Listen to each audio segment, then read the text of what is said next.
the blessings, and deeper than the deep blue sea, to infinity and beyond. In life trying to get my count my blessings and move on. Get that now to move out, yeah. To infinity and beyond. In life trying to get my blessings and move on. Get that now to life on you. I like it, the next hell, but I'm roll it up. I light it up. Inhale the good, the next hell, but I'm roll it up. I light it up. Inhale the good, the next hell, but I'm roll it up. I light it up. Inhale the good, the next hell, but I'm mind over matter. You can be anything you dream. Just when the feelings calm on you, take them and you learn. And you can fly high and land up on the stars. I remember like asking me when you be a star. You think you got only got to go far. Many men come and many men they fall. So when you got that different, you believe who you are. I told him I'm strong. I told him I'm blessed. I told him that I'm winning. I'm born already started. I told him no test. I told him it's success. I told him we got all we need to go far. Pain on our chest, I feel like heavy stress. Or maybe that's the push we need to go far. It's a marathon, not the sprint that we are racing. We got all we need to win, now we relating. Let us and light it up. Inhale the good and exhale the back. I'm gonna roll it up and light it up. Inhale the good and exhale the back. I'm gonna roll it up and light it up. Inhale the good and exhale the back. I'm gonna roll it up and light it up. Inhale the good and exhale the back. We don't like that, we don't like that. We don't like that, we don't like that. We don't like that, we don't like that. We don't like that, we don't like that. We don't like that, we don't like that. We don't like that, we don't like that. We don't like that, we don't like that. We don't like that, we don't like that. The love you give, it's because of the love you take.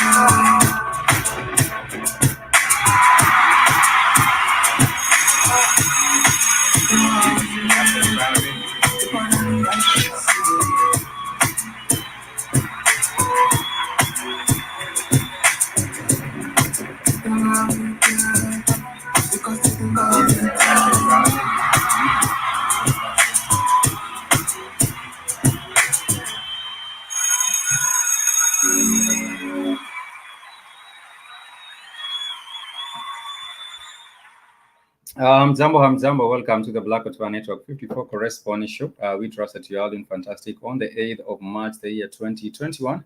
I would just like to know how your weekend has been, and of course, what are you aspiring to achieve this particular week? Being on the 8th of the month, of course, that is 1 week in. There are so many people that do set their goals, at the start of every month, but you get to also assess your progress at the end of perhaps each and every week, or maybe at the end of each particular day. But nonetheless, I do hope that whatever you aspire to achieve, you are actually going ahead and achieving it. And of course, if not, things will eventually still shape up. You don't have to beat yourself simply because things are not panning out the way you had expected them to actually turn out to be. And of course, being on the 8th of March, we do have the International Women's Day. I do not know how this particular calendar was made, but I do believe this is an international calendar that is actually made by the UN, if I'm not mistaken. But nonetheless, talking about the International Women's Day, I just wanted to highlight briefly on specifically African women or Black women. And I want to share with us one particular quote by a strong African woman. She was known as Wangari Maathai. And Wangari Maathai is actually one of the freedom fighters. Not really a freedom fighter, but she was actually an environmentalist, if I might call her so, an environmentalist.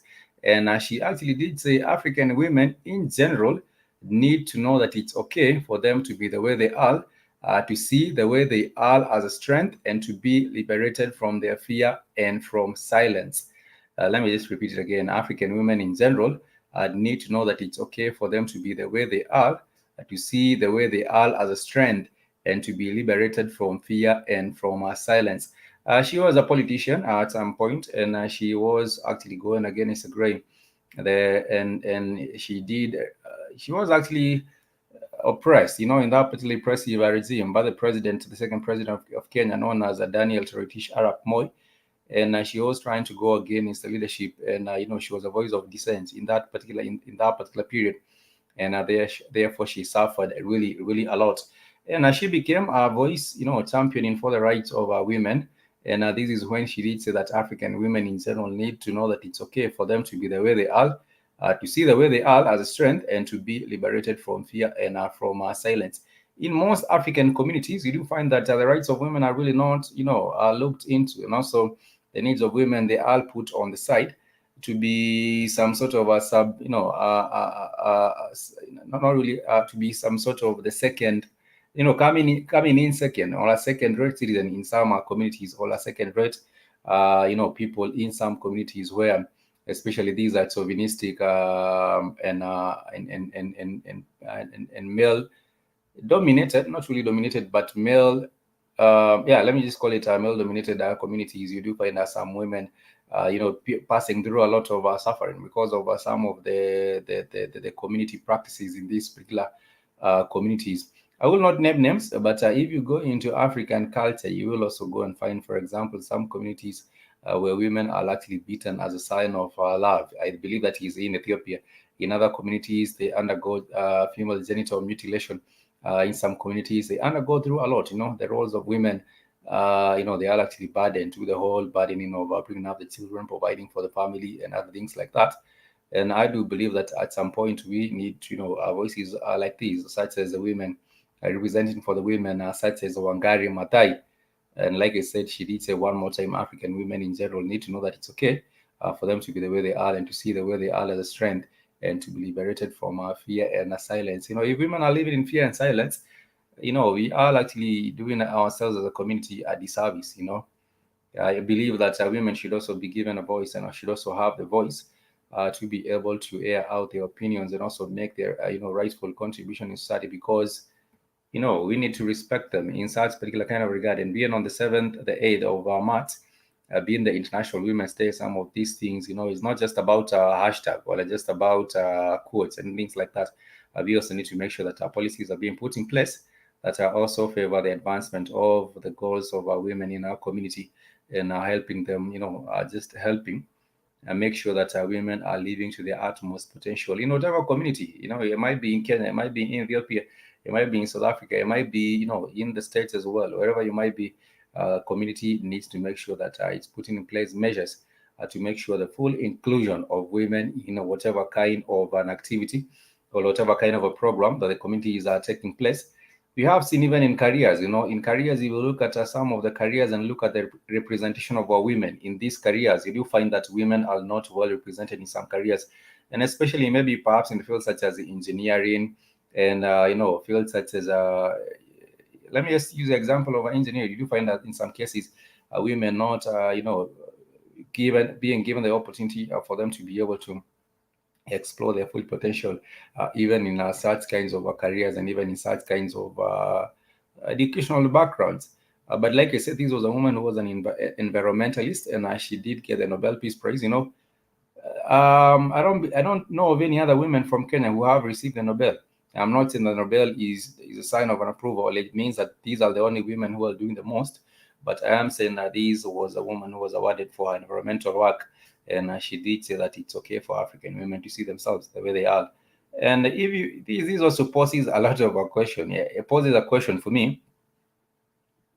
I don't know if it sparks a question, or your thinking, when she says African women in general need to know that that it's okay for them to be the way they are.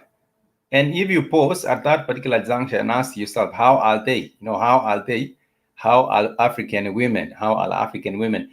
For one, I do believe that African women are actually the mother of humanity. If you go back and look at the genes of the black woman, you really realize that, she has, when it comes to genetic variation, you will find that the African woman is the most genetically diverse, and therefore when you're thinking about the way they are, that is one of the things I would actually answer if you are to ask, how are they? I do believe that they are powerful, and the potential is immense, not just genetically, but even in all other ways. I do believe the African women should be celebrated not just on the Women's Day, but each and every other day. And that is what we do on the Black Hot Fire Network. I would love to know, how has your weekend been? I understand that over the weekends there's so many things that do get to take place, and I do hope that you all happy and delighted to be facing a new week and perhaps with the new prospects to achieve either business wise, either family wise, either socially, economically, and in all these other spheres of life. My name is Spikes, and this is a 54 corresponding show. A show we get to talk about different matters affecting us on the African continent, get to update you and share with you news on what is happening from around the beautiful African continent, whether be it in South Africa. There's some countries that do feature a lot on this particular broadcast. Some of them include Kenya, South Africa, and Nigeria, and also Egypt and Ethiopia. Egypt not so much, Egypt not as much, but when you talk about Africa, on the 54 corresponding show, the goal really is to share with you an honest view of what is happening on the African continent. Sometimes you do find some mainstream platforms trying to taint the African image as a place which is really, backward, it's a jungle, it's a forest, on all these other negative things. People are dying in poverty and hunger, people are not able to attend schools and things like that. But we do have some positive news coming from the African continent. Sometimes I will like share with you all these particular matters, wherever these particular matters are just get to, be witnessed.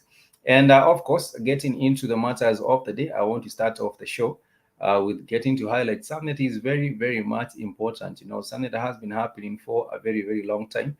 And this has to do with the climate change. On the African continent, we are also being faced by the challenge of climate change. And of course, if you're wondering how it has been the effect of climate change on the African continent, and what are the African people or also the leadership doing to make sure that we are mitigating the effects of this climate change.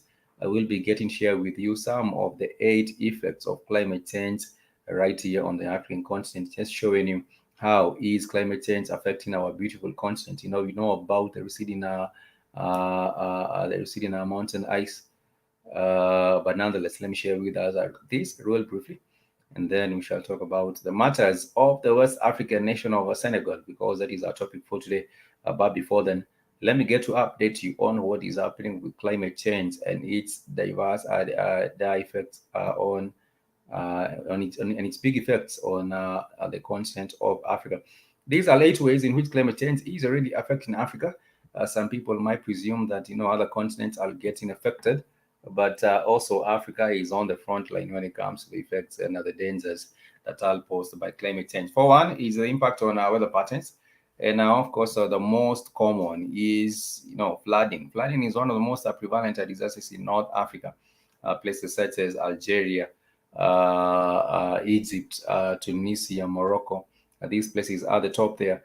You do find that it's most prevalent in North Africa, the second most common in the East, South, and Central Africa, and the third most common in West Africa, according to 2006. In North Africa, in 2001, there were disastrous floods in northern Algeria, resulting in about 800 deaths and economic losses of about $400 million.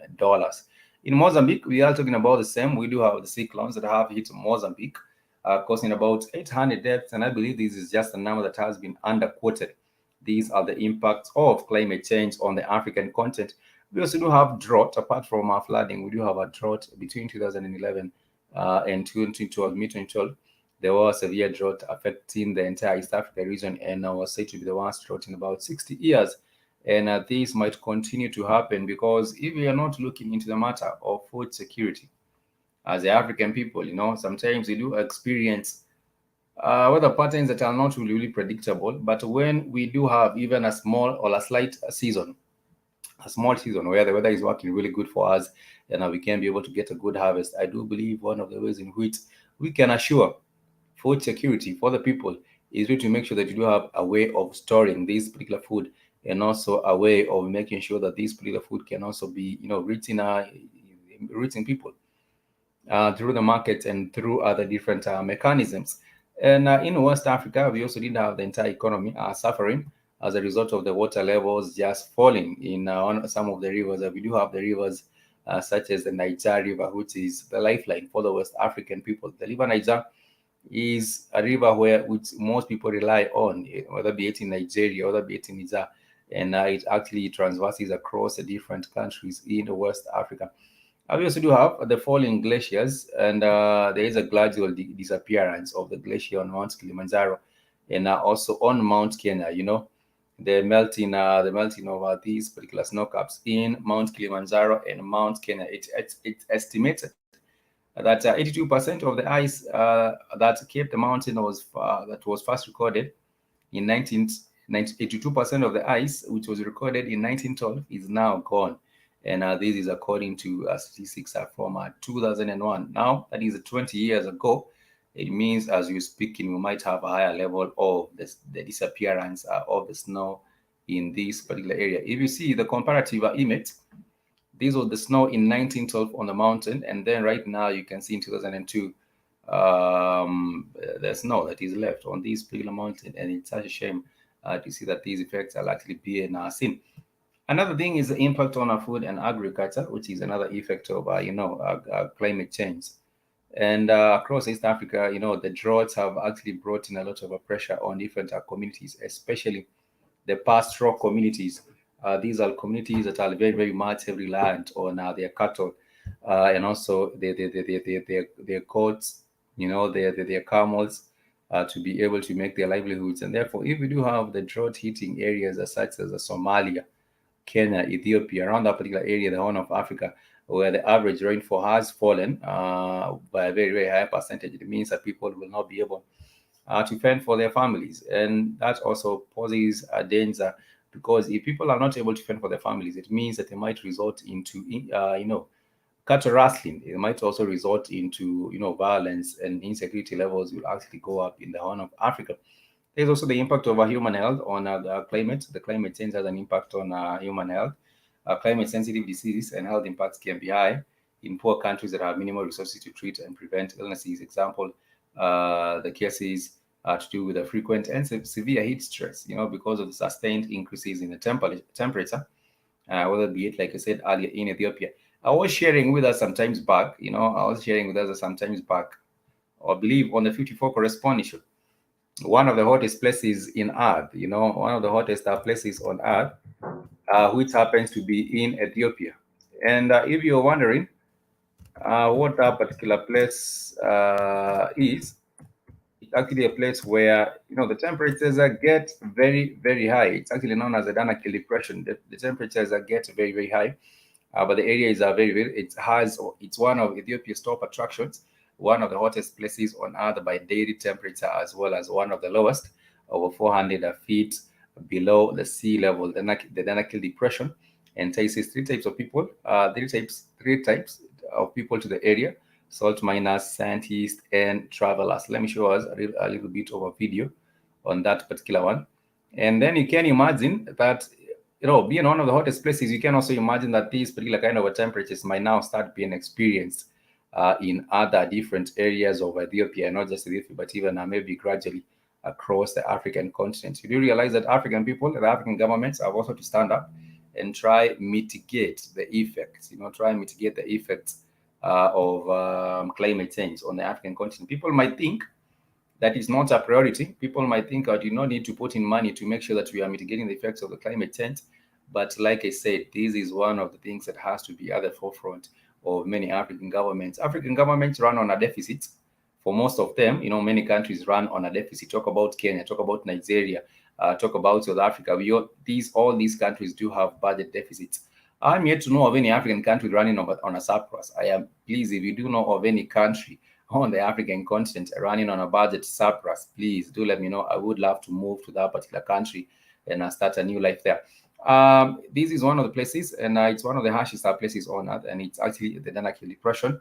And I saw other worldly scientists used to study the possibility of life on other planets. They use this particular area to study the possibility of life on other planets. It has been called one of the most alien places on Earth, or the gateway to hell. And in the words of the British explorer Wilfred the Caesar, a veritable land of death. A veritable land of death. It has the Safra as a hot spring, acid pools, steaming fissures, and salt mountains on the Danakil Depression. They resemble the scenes from a fiction movie, but the area, like you had, is a very, very real. Let me see if I can get one of the videos, share with you one of the hottest places. And I'm talking about one of the hottest places because the whole earth might turn and become something very, very close to this. That is my thinking. If climate change continues, I believe maybe perhaps that the rest of the continent might also start changing gradually and becoming somewhat very, very close to this. If you go back into history, you will also realize that the Sahara at some point was also covered by a forest, but right now, if you look at the Sahara and someone tells you, oh, the Sahara was actually covered by a forest, then you will not believe it. But let me share with you the Danakila depression in Ethiopia, so that you can also get to see what is happening with this scenery. And I hope that these also gets to show you maybe perhaps what might happen maybe in the next few years if climate change does we do not really sort of look into the matter of climate change as a people.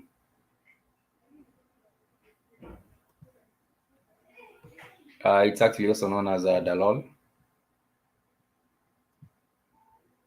Trying to get an actual video.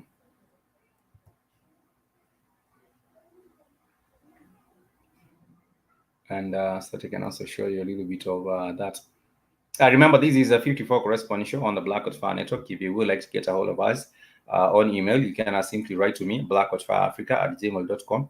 And I would like to get your comments, your questions, your feedback, and all these other different things. We also on our social media. You can find us on Facebook, 54 Correspondents. You can also find us on Twitter, 54 Correspondents, and also on the official website, www.blackhotfirenetwork.com. We are talking and having a brief we are talking briefly on the matter of climate change and how it has affected the African continent. And let me share with you one of the videos. This episode is brought to you by World Sun Ethiopia Tours, our travel partner in Ethiopia. British. Sorry for a second. I think I should have shared just a brief what do you call it, disclaimer, just a copyrighted disclaimer. You don't want to get this particular channel into problems. We did have the other bigger channel. It was actually taken down last week, which is really a shame, but nonetheless, let me put a disclaimer on it before I share this particular video on the matter of Adanakil in Ethiopia, a place also known as Dalol.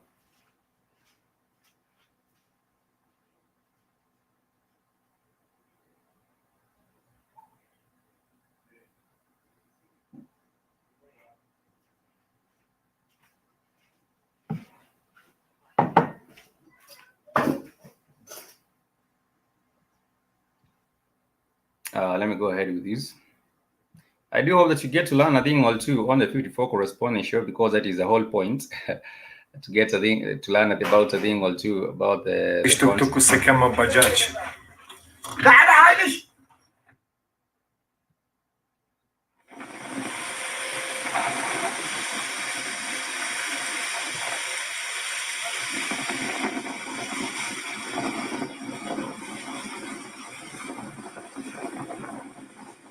Here we are at Lake Asali, which is a salt lake.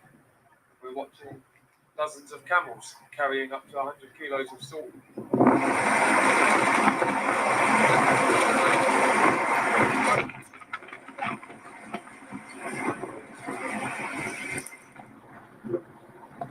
Here we are at Dalol in the Danakil Depression in Ethiopia.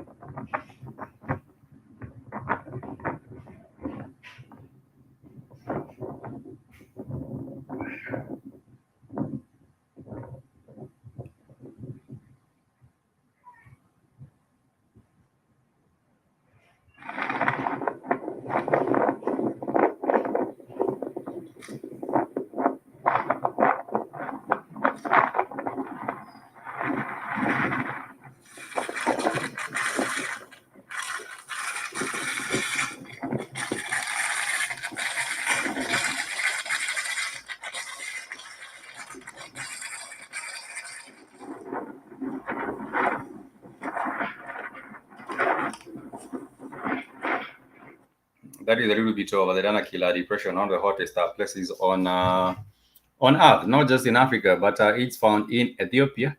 And I actually brought this up because I was talking about the matter of, global warming. And this is the increase in temperatures in the Earth's atmosphere. And what happens eventually is that, you might have places that turning into, areas like this. Maybe an area that was once a forest are turning into something very, very close or similar to these if the governments in Africa. And the people also do not take it upon themselves the responsibility of making sure that we are mitigating against the effects of the climate change on the continent. Right now, I'm sharing with us 8 ways in which the climate change is already affecting the African continent. And I was saying in matters such as, changing the weather patterns has resulted to drought and also flooding in some areas, and also the shortage in water supply because, in places where people are like are reliant on rivers, and then these rivers happen to dry up because also the snow on the mountains, as the snow-capped mountains have also, the snow has receded. It means that things are not going to work out very, very good. And there is also the impacts on shelter. We have seen in areas of severe flooding and intense droughts has led to the destruction of many homes. If you go back into the area I was telling you about earlier, Ethiopia, you realize that there were some homes that were constructed near these areas, but right now that is actually a ghost town. Let me see if I can share with us a ghost town in Ethiopia because the weather changed.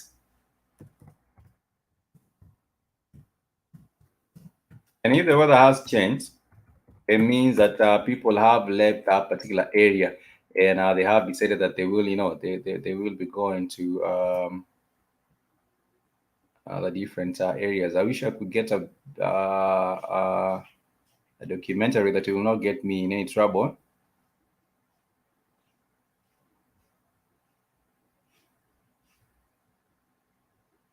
Seems like the only video you can get is a BBC one. I might not be able to share that particular one.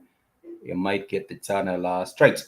But nonetheless, I was saying that in some areas there have been the effect on homes and impacts on a shelter, where people now have to leave their areas and become internally become displaced from those particular areas. These have displaced large amounts of people, especially those who are unable to respond and build after the disasters due to lack of resources. Talking about the displacement of people, if you go to an area such as Mozambique, a country such as Mozambique, where we have witnessed about 2 or 3 cyclones very, very recently. There was a cyclone Eloise, there was also the cyclone Idai, and there was also another cyclone. I cannot really remember the name of the other one some years back. And if you look at these people, the governments have not put also in place measures, I do believe, to try and for disaster preparedness. Because if you're living in an area and then the area happens to be struck by a cyclone and the roof is taken, the houses, all the property is damaged, and then you do not have a place to start over again, it means that, your life is in jeopardy at the end of the day. But nonetheless, these are some of the effects of climate change on the African continent. We also do have the impact on vulnerable population. Women, children, and the elderly are more vulnerable to climate change impacts across Africa because women laborers often experience additional duties as caregivers as well as from our society responses to climate change after extreme weather events, e.g., male migration, water scarcity, and is also an additional burden to African women who work hours and sometimes even days to go and fetch this particular water, as you can see.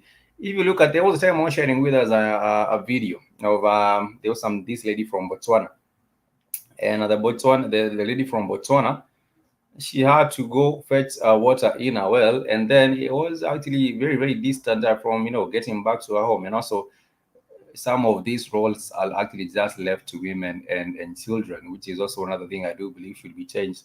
There should be also the matter of dividing up these particular duties and also involving women in them. There is also the impact on national security. The climate change has the potential to exacerbate national security issues and increase the number of international conflicts. And of course, this has to do with the pressure on the already limited resources. If you going back to pastoral communities, and of course, they do have what they rely on as the sources of water for their camel or the sources of water for their cattle. And if these resources are diminished or they are not, these resources are actually diminishing, it means that there might be a fight. There will be a fight really actually over the control of these resources, either grazing pastures or either even some of the water resources where their camels get to get the water. Maybe if we look at places, for example, along major rivers, maybe let's even talk about Nzoia River, which is one of the rivers in Kenya that people do rely on, and maybe perhaps at some juncture, we do have maybe pastoral communities trying to use some certain parts of that particular water. You do find that there might be attacks, inter-community attacks, or inter-ethnic attacks based on the resources that people are trying to fight over in this area. And of course, the last one is the impact on the ecosystems. If you look at the changes, we have also seen the water levels in the sea also, going. Of course, the water levels also being affected. And now what you get to realize in areas where we do have, for example, the marine ecosystems, they are actually being affected. For one, the water becoming hot, and also for second, also the replenish the destruction of resources such as lagoons, where some of these ecosystems do get to rely on, for example, the marine ecosystems do get to rely on for the food for some of these marine life. And therefore, I do believe, making a case. Let me go back to making a case for prioritizing on the matter of mitigating the effects of climate change on the African continent. It should be prioritized. It doesn't matter whether it's a country which is seen to be developed, such as South Africa or Egypt or Kenya. Even poor countries are also facing the impact of, climate change. Talk about countries such as Togo. Talk about a country such as Chad. We also do have a country such as the Central African Republic, where we have not known stability in these countries because of the insecurity. But also the government and the community should also be sensitized on the matter of climate change and how we can be able to mitigate. For one, I do believe afforestation or planting trees would be one of the ways in which perhaps we can make sure that, we are mitigating on the effects of global warming. But people do it only for June. Is it June 1st or June 30th? There's a day in June where it's known as the World Forest Day. And that is when people find people busy saying, we want to plant, maybe 200,000 trees, or we want to plant maybe 500,000 trees. But then after that, soon after the World Environmental Day, everything else is just forgotten. And people go back to the ways of cutting down trees. And we all know that if we do cut down all these trees, what will happen is that there will be a lot of, there will be deforestation will continue increasing, and the impacts will be felt in the long run. Nonetheless, I want to move far away from the issue of deforestation, the issue of climate change, and I want to draw our attention to what is happening in Senegal. Senegal is a beautiful West African country, and for the most part of it has been seen to be really sort of stable, and stable and things going on very, very well for the people of Senegal. But recently, there has been the arrest of the opposition leader that has sparked protest in this particular country, especially in Dakar, Dakar being the capital city. I know many of us remember me sharing as a city, the beautiful city of Dakar, and also me sharing the Renaissance Monument. These are some positive things about the country. And we are also talking about the matter of Akon setting up an Akon city in Senegal, a real estate project in Senegal. But right now, as it is, there has been pressure mounting on the president as Senegal is bracing for fresh protest. And of course, the president, Macky Sall, urged to engage in a dialogue ahead of a planned new round of opposition protest that is expected to be staged today. And the Senegalese president, Macky Sall, is facing pressure to address the week in the deadly unrest and engage in dialogue after the country was rocked in this political protest. At least 5 people, including a schoolboy, have been killed in days of clashes that erupted after the arrest of the opposition leader, who's known as Ousmane Sonko, last Wednesday in what is the country's worst political violence in so many years. Of course, what you do know as of now is that it has been alleged that this particular opposition leader was involved with a case, an assault case. And it's sad to see that, perhaps instead of sorting matters of a dialogue, we are resorting into things to do with the protest in the streets. And I do believe perhaps maybe there should be a way to engage there should be a way to engage in a political process, not just getting in the streets and things like that. It would be a bit much better way to engage in a political process, maybe have dialogue and also have an understanding. But there are so many questions. There's so many questions regarding this particular arrest.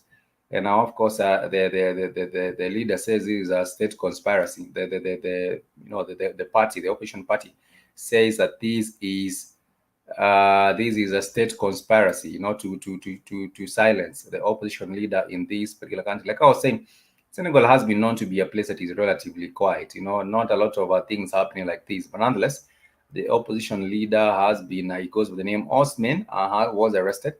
And of course, 4 people have died. 5 people actually have died. Ousmane Sonko appeared in court on Friday accused of disrupting public order. He is also facing a rape allegation. He denies the allegations, and his supporter says the accusations are politically motivated.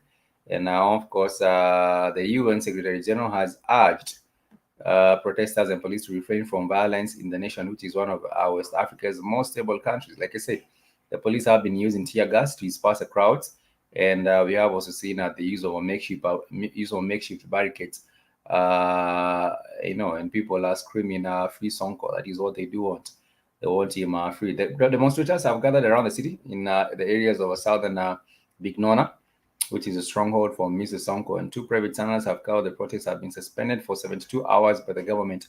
The government is also trying to put some silence on the matter because they want to really sort of blanket the issue of the protest. But nonetheless, the opposition leader says it's a state conspiracy. According to the lawyer, he says it's a state conspiracy. Let me share these briefly. The United Nations has appealed for calm in Senegal, urging authorities to take necessary measures to ease tensions amid daily protests. Meanwhile, Sonko's lawyer has accused the Senegal authorities of irregularities and state of conspiracy against his client. Let there be no mistake. The arrest of Ousmane Sonko is a state of conspiracy. The whole world has witnessed a disappointing scenario for a state that calls itself democratic, a state that has always been respected. Now it is clear that the rule of law has given way to a repressive state, that the democratic and republican state has given way to a dictatorial state with methods that Senegal has never known. The United Nations Special Envoy to West Africa, Mohamed Ibn Chambers, called on law enforcement officials to ensure the safety of demonstrators and property with professionalism and respect of law. The UN Special Envoy further urged Senegal to guarantee the constitutional right to peaceful protest. So far, 1 person has been killed during these deadly clashes. I understand it's more than one. Some reports are saying all 4 individuals. Another report also talking about 5 individuals being killed in this particular country. Some of the protesters have targeted French-owned businesses such as supermarkets and petrol stations because they say that under the president Macky Sall, France has extended its economic influence interest in the former colony of France. And now, of course, Mr. Sonko, who is 46 years old, was accused of rape in February. He was accused of a rape in February. And it said that, by a woman who worked in a beauty salon. That is according to the news. And the police said that they have arrested him for disrupting a public order when he refused to change his route to the court. And Mr. Sonko says the allegation of rape are fabricated. He accuses President Sall of trying to remove potential opponents ahead of the 2024 elections. 2 of the opposition leaders were excluded from the 2019 election after being convicted on charges which they say were politically motivated. There are reports that Mr. Sall may seek to change the constitution to allow him to run for a 3rd term. This is some crazy, some crazy matters, because if you look at it, you're talking about a 59-year-old president, and of course he came into power, I do believe, in 2007, and of course he has held he has held a different. No, that was in April 2012, not 2007. It's in April 2012. And like you said, he is 59 years old, and there are some, yeah, matters saying that he might try to, have the constitution changed to allow him go for another term, which is really, really crazy. And Sister Michelle, thank you so much for joining us. You're saying good morning. Good morning to you too. I hope that you are doing well. How is your Monday morning coming up so far? We have been talking about the matter of Senegal, and we were saying this particular country is not known really for chaos. It's one of the countries that has been relatively stable. If you look at West Africa, we do not know of many West African countries that are stable, and Senegal has really tried. But right now, I think it shall now implode from the inside, because we are hearing about also the attack on French businesses, because the protesters also feel that, under the leadership of this leader who is known as Macky Sall, they feel that, things have changed, and Senegal has now returned to its hold, over this particular country under the leadership. Now they do say that this leader, the Macky Sall, who is 59 years old, is really, they have seen him for what he is. He's actually a puppet of a puppet of France, and they have said that, they are expecting to go into the elections next in 2024, and that is why they're trying to set up these particular opposition leader to, to be jailed, because he's saying that he has actually been accused of rape by one of the ladies who actually who is a salon worker. And the protest might continue. I do not be today being on a Monday, we might also be hearing about, people going back the streets and protesting on the same.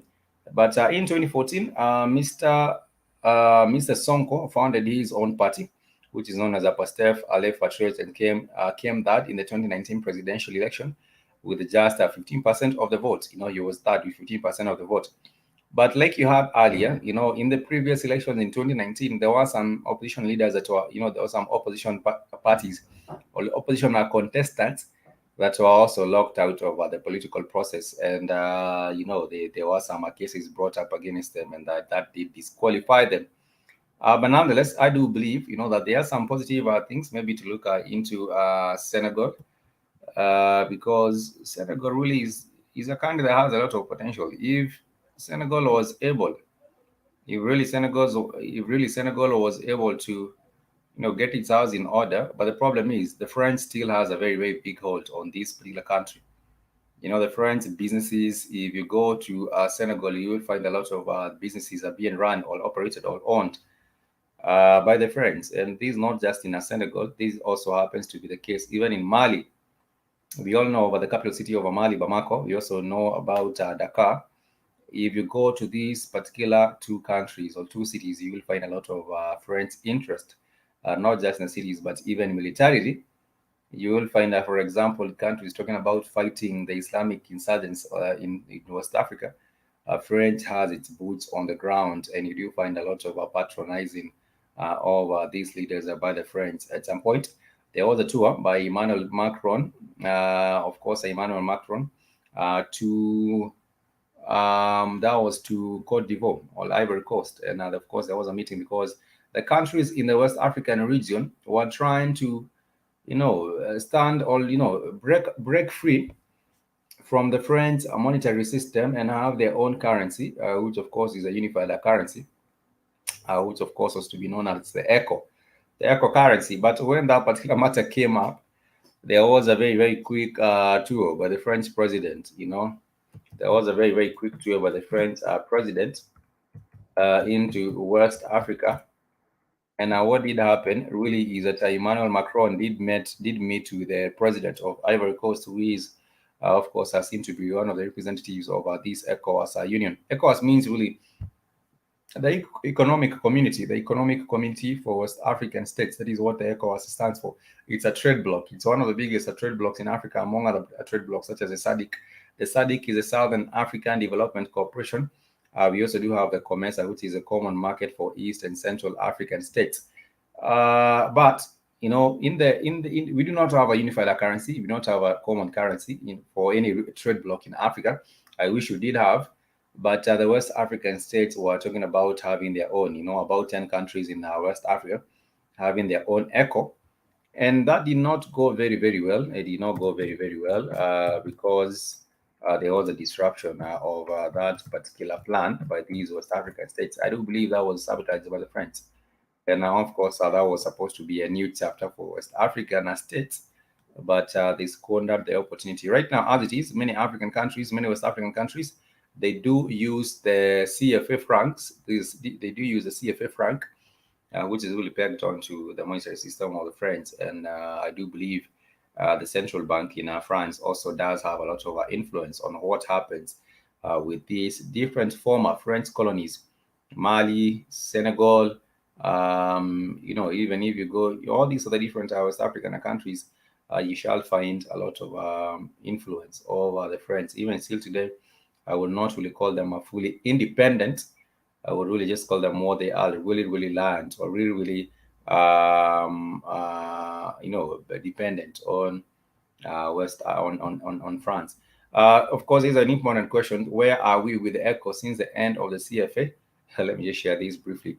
These was some news from a little bit back in, I believe, 2020. But let me share this briefly all the same.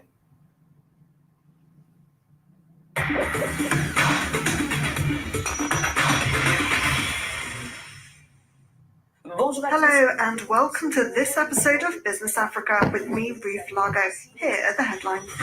More than a year after celebrating the end of the CFA franc, where are we with the ECHO? Some say the creation of this currency for all ECOWAS states was purely political, used to silence those who called for the end of one of the last remnants of the French colonial era. Our guest, Ivorian economist Youssef Karius, founder and director of Pulsar Partners, will answer our questions. And then from the Libyan dinar to the Tunisian or even Moroccan currencies and the Malagasy area to Zambia's and Malawi's kawacha, which one do experts say is the strongest currency in Africa? We'll discuss in this episode of Business Africa. Finally, we look at Johannesburg, where our correspondent Karabo Letala met bar managers who are suffering huge losses due to South Africa's ban on alcohol sales. To reduce the spread, the French government officially approved the end of the CFA franc in West Africa in December 2019.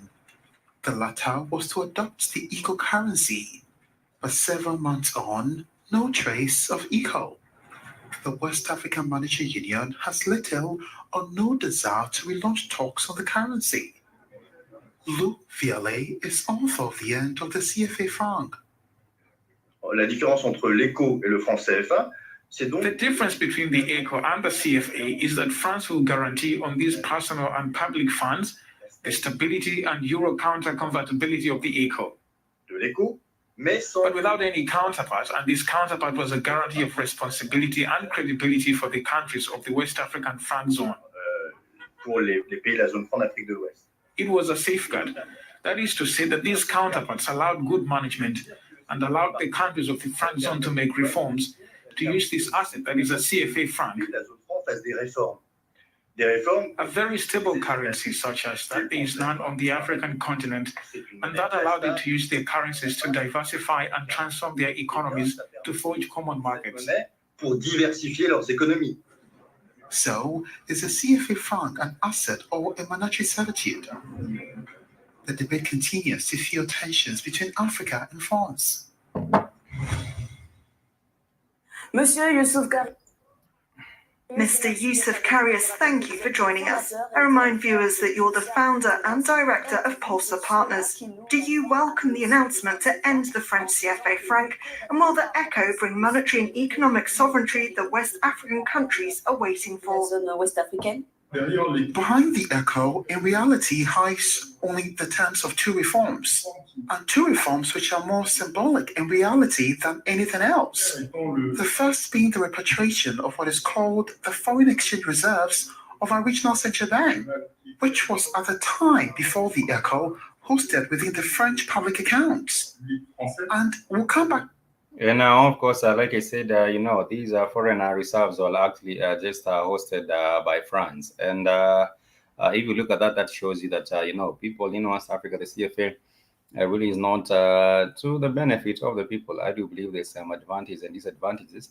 But at the end of the day, there is a lot of friends control over the monetary system in these particular West African countries. But nonetheless, I was talking about the due process, the political process that should actually be looked into in West Africa. The Senegal, the Senegalese president has been called upon to make sure that there is some dialogue, dialogue taking place so that to end this stalemate, the political stalemate, and also perhaps release, these opposition leader, because they're saying that he disrupted a public order, and that is why they want him to remain of course, being held by the police. And of course, he was, like I said earlier, he was accused of a rape in February by a woman who worked in a beauty salon. And also, the lawyer has said this is also politically instigated. It's for the political gain of the president, who is Macky Sall. And people know what time it is. I do believe even in, some of the protesters know what time it is. The protesters, some of them have attacked some of these French businesses because they understand that, the whole situation and, the current situation that they are in right now, maybe perhaps also the French has something to do with it.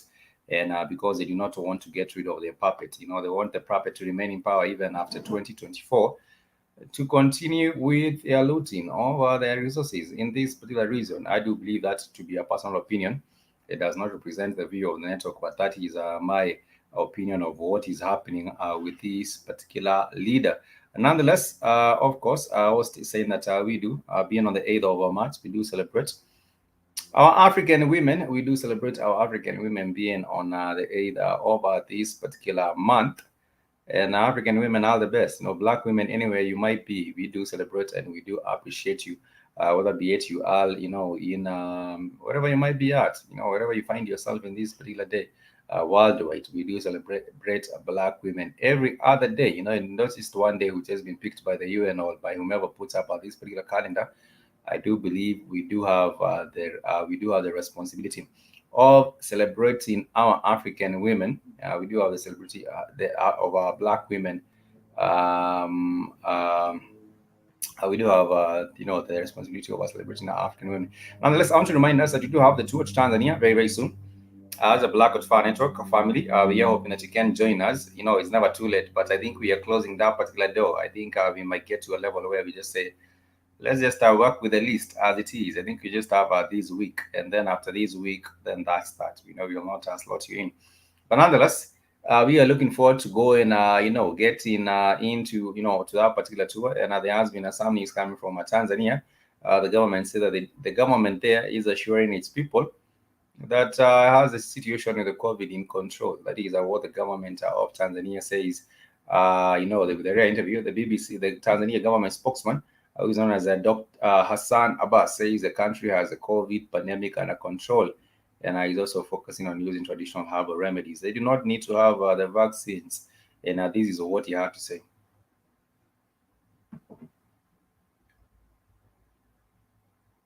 We are not saying Tanzania is not COVID-free, because Tanzania is part of the global world. We receive guests, foreigners from the rest of the world. We have our people so intermingling or going to other countries. So what the president is insisting is that we have controlled it because we thank God we have our own immune system, but also as a country we took a number of scientific measures. As part of the global world, we receive guests or foreigners from the rest of the world. We have our people so intermingling or going to other countries.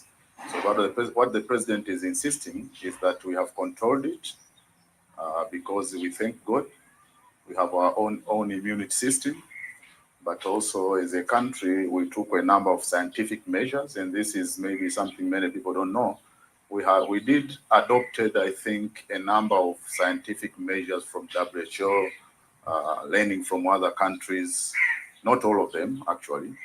But we also observed our own ways, like focusing on traditional herbal. These are kind of approaches that this country took. So it's not true to say we are COVID-free, but we have controlled it. What are the scientific measures that you took? As you remember, we closed our school, we closed colleges. Of course, I understand the people would wish us to close down everything. No, we didn't adopt that. Sports and games were suspended before they were back. We ensured in all public places, people are taking measures like sanitization, washing their hands. These are some of the measures that we took. They are very serious measures, and I believe we are successful because after we closed or we opened the schools and colleges, we didn't receive any case of COVID positive cases in universities and colleges. That means our measures were successful. In terms of the vaccine, it's been rolled out globally, but Tanzania seems to be a bit reluctant on using the vaccine. Why is that? I think it's not being reluctant, but our approach, because we are mainly focusing on prevention, also adopting traditional herbals, we think we are successful in terms of controlling the disease. So much as the world is going to, verify or to test on the veracity and the authenticity of these vaccines, we think we will like to see the accuracy of those vaccines first. And that is, of course, the government spokesman in Tanzania.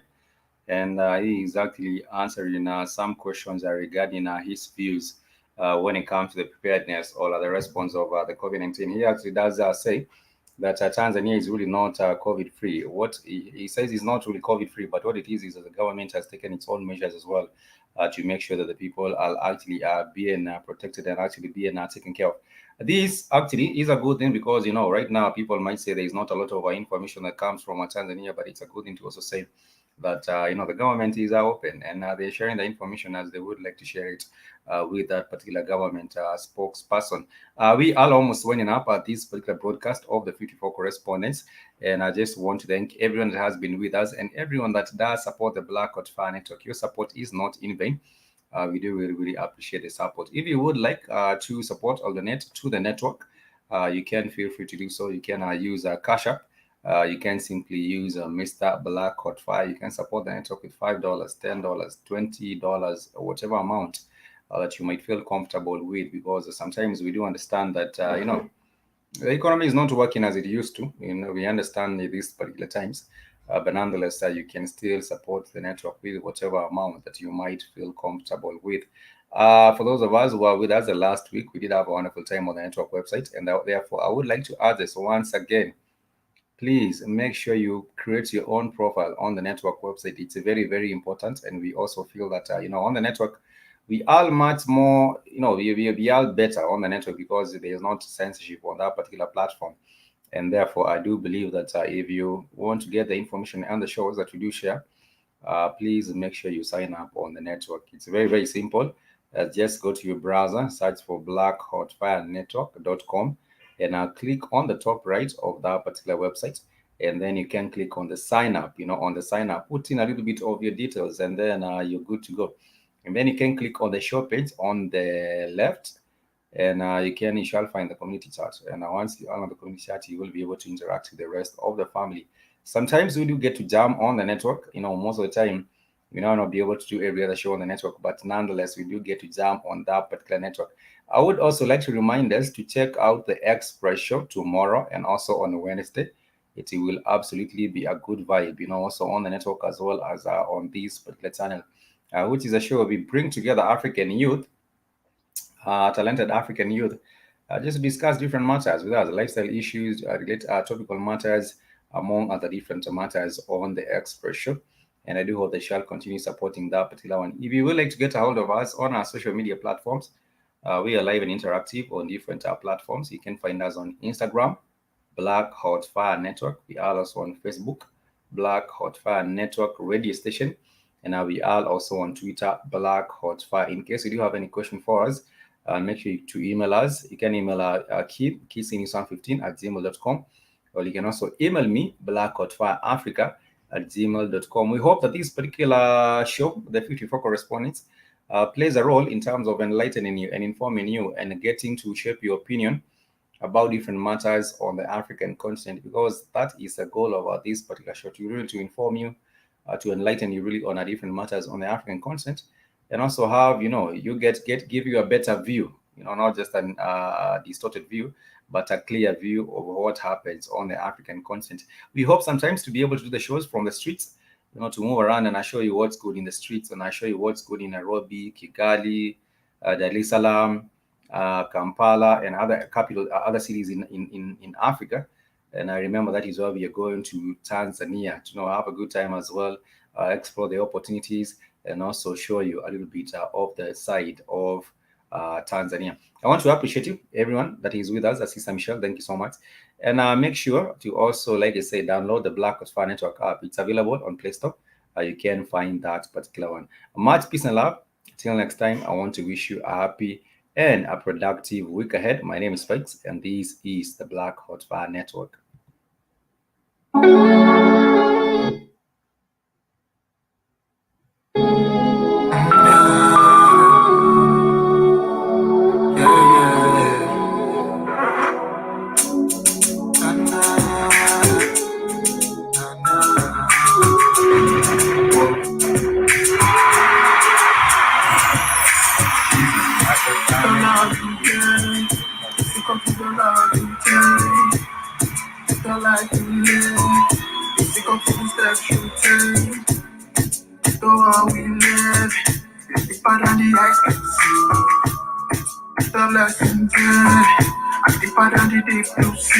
To infinity and beyond. I'm not trying to get my beyond. Count my blessings and move on.